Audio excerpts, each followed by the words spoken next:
কি বলবো, আমার আগে তো সবাই বলেই ফেলেছেন।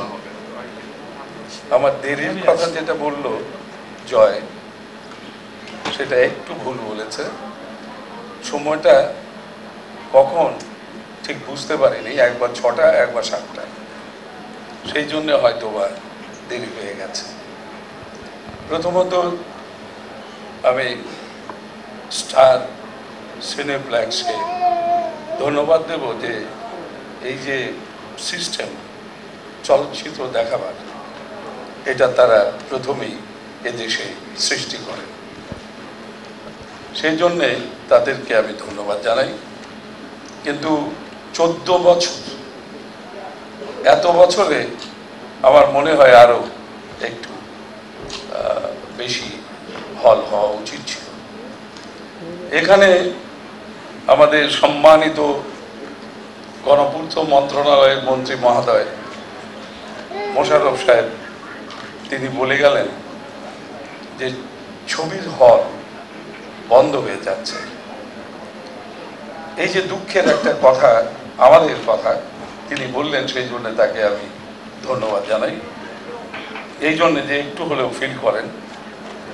আর আমার মন্ত্রী, আমার এবং বাংলাদেশের প্রজাতন্ত্রী বাংলাদেশ সরকারের তথ্য মন্ত্রী মহোদয়, তিনি অনেক সুন্দর করে কথা বলেন, অনেক সুন্দর মনের মানুষ আমার মনে হয়, এবং পলিটিক্যালি আমার এটা খুব ভাল লাগে। ওনাকে আমি খুব পছন্দ করি, ওনার কথাগুলো বড় মিষ্টি, কিন্তু ওই যে আত্মা, যে কালচার, এই আত্মাটা বড় অশান্তিতে আছে, এটা একটু খেয়াল রাখা উচিত বলে আমি মনে করি। আর আমি একবার আমার প্রিয় যে মানুষটি মোশাররফ সাহেব, তিনি একবার আমাকে ইনভাইট করেছিলেন তার এলাকায় যাওয়ার জন্যে, আমি গিয়েছিলাম। আমার ওই এলাকার মানুষগুলোকে এত ভালো লেগেছে। উনি ব্যক্তিগতভাবে খুবই সুন্দর মনের মানুষ। মাঝে মাঝে আমার কেন জানি মনে হয় তিনি মানুষকে অনেক সময় ভুল করে ফেলেন। তো আমি সবাইকে ধন্যবাদ জানাই। আর এটাই বলবো যে চলচ্চিত্র আসলে মানুষকে বদলে দেয়।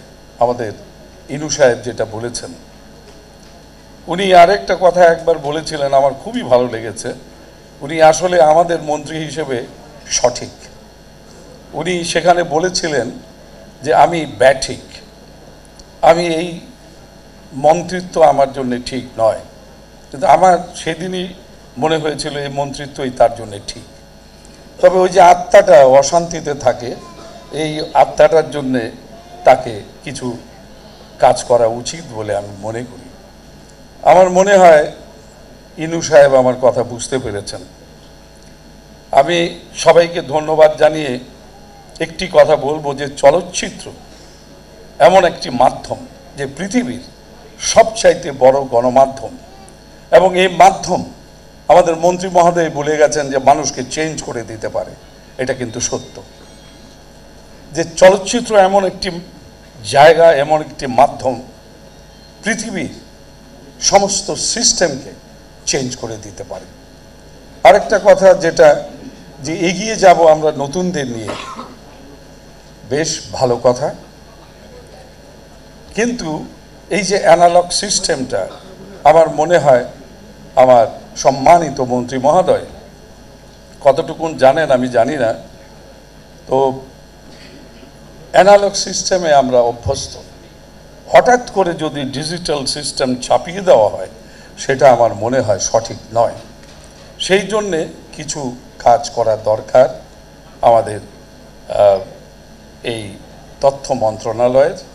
সেই কাজগুলো করলে আমরা উপকৃত হব আমার মনে হয়। আমি শেষ কথা বলতে চাই, আমি আবারও বলবো মোশাররফ সাহেবকে একবার ভেবে দেখুন তো আমাকে চেনেন কিনা। বড় দুঃখের পৃথিবী থেকে কথাটা বললাম। একটা কথা মনে রাখবেন, বিখ্যাত এক রাজনীতিবিদ অবিভক্ত বাংলার। তিনি কলকাতায় একটি ছবির উদ্বোধন করতে গিয়েছিলেন। ছবিটির নাম মানুষের ভগবান। সেখানে তিনি বক্তৃতায় বলেছিলেন যে সারা জীবন রাজনীতি করে তিনি একবার না একবার মন্ত্রী হন। যদি কেউ সারা জীবন রাজনীতির সাথে মিশে থাকে একবার হলেও তিনি মন্ত্রী হবেন। কিন্তু সিনেমাওয়ালারা মাত্র 2.5 ঘন্টায় 2 থেকে 2.5 ঘন্টায় ওই মন্ত্রীর সারা জীবনের ঘটনা পর্দায় দেখাইয়া দেয়। ইহা কম বাহাদুরি নয়। আপনাদের সবাইকে এই সন্ধ্যায় ধন্যবাদ জানিয়ে আমি আমার কথা শেষ করি।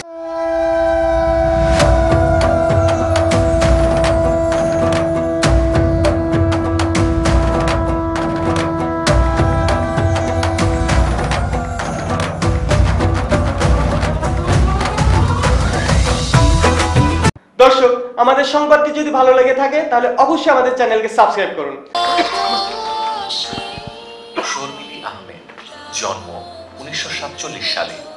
বাবার নাম মোহাম্মদ তোফাজ্জল হোসেন, মায়ের নাম মোসাম্মদ আনোয়ারা খাতুন। 4 বছর বয়স থেকে শিশু শিল্পী হিসেবে মঞ্চ দিয়ে অভিনয় শুরু। শর্মিলী আহমেদ 1964 সাল থেকে আজ অবধি অভিনয় করছেন। পেয়েছেন মানুষের অকুণ্ঠ ভালোবাসা, পাননি জাতীয় চলচ্চিত্র পুরস্কার। আর এই নিয়ে তার কোনো দুঃখবোধ নেই। দীর্ঘজীবী হন, সুস্থ ও সুন্দর থাকুন শর্মিলী আহমেদ।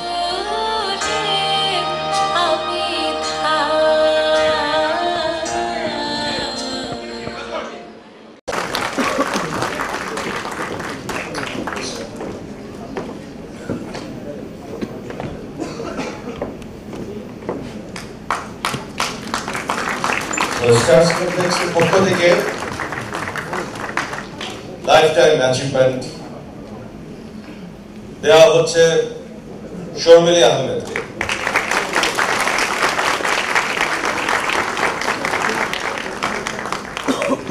আমরা যদি সবাই একটু দাঁড়িয়ে সম্মান জানাই তো খুব ভালো হয়।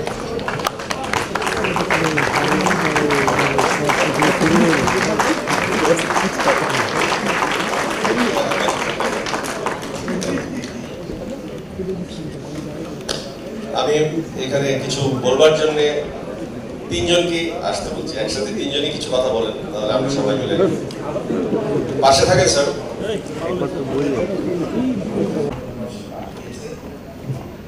অভিনন্দন স্টারস কমপ্লেক্সকে, শুভ জন্মদিন স্টারস কমপ্লেক্স। আজকে আমাকে যে সম্মাননা দেওয়া হলো তাতে আর পানি কফি কি করবেন লোকজনের হাত দিয়ে সাহেব, আমাদের ফারুক সাহেব, আমি খুব গর্ববোধ করছি, ভীষণ আনন্দ অনুভব করছি। আসলে হচ্ছে কি, আজীবন ভালোবেসে অভিনয় শিল্পের সঙ্গে ওতপ্রোতভাবে জড়িয়ে রয়েছি। অভিনয় আমার ভালোবাসা, অভিনয় আমার আনন্দ।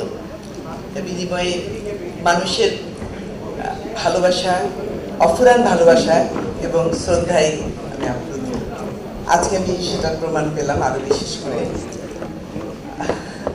কি বলবো, এই স্টার সিনেপ্লেক্সের সঙ্গে যারা জড়িত আছে সবাইকে আজকে আমি ধন্যবাদ জানাচ্ছি, ভীষণভাবে ধন্যবাদ জানাচ্ছি, অনেক অন্তর থেকে ধন্যবাদ জানাচ্ছি। আর খুব আনন্দ অনুভব করছি আমি আর কি। এই তো ধন্যবাদ সবাইকে, ভালো থাকবেন। আর একটা কথা, আপনার চলচ্চিত্রের উন্নতি হোক, চলচ্চিত্র আরো এগিয়ে যাক, আমি মনে প্রাণে সেটা চাই। আমি চলচ্চিত্রের মানুষ, সুতরাং চলচ্চিত্রের উন্নতি হোক। আপনারা সরকার সেটা দেখুন, সরকার আমাদের একটু সাহায্য করুক চলচ্চিত্রের উন্নতি করার জন্য।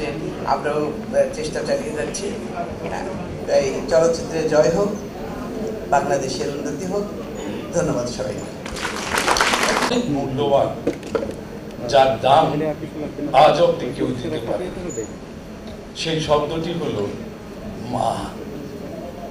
এই মা শব্দটি দাম কেউ দিতে পারে, পারবে না।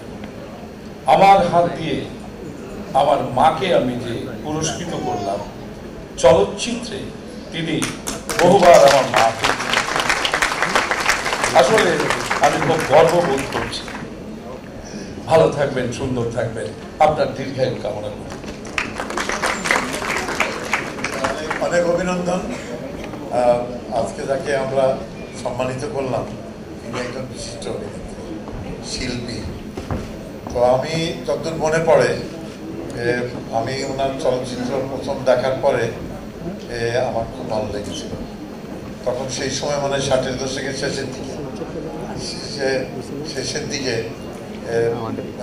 পর্দায় কবরী আছে, তারপরে এর আগে রাজ্জাক সাহেবরা আছেন, আদিব সাহেবরা আছেন, সুজাতা আছেন, কিন্তু শর্মিলি মানে প্রথম সেই ছবিটা যেদিন চালু হলো আর কি, সেদিনে গিয়েছিলাম দেখতে। আমি ছাত্র ছিলাম, দেখার পরে আমি একটা ভিন্নধর্মী শিল্পীকে দেখলাম। এই জন্যে তখন থেকে চোখ রাখতাম কখন কোথায় উনি অভিনয় করেন। সেই হিসাবে পরের মাস থেকে পরিচয় হয়েছে। উনি গুণীজন, বিদগ্ধ বিদুষী মহিলা। ওনার দীর্ঘায়ু কামনা করছি, সুস্বাস্থ্য কামনা করছি, এই জগতে আরো অবদান রাখবেন। সবাইকে ধন্যবাদ।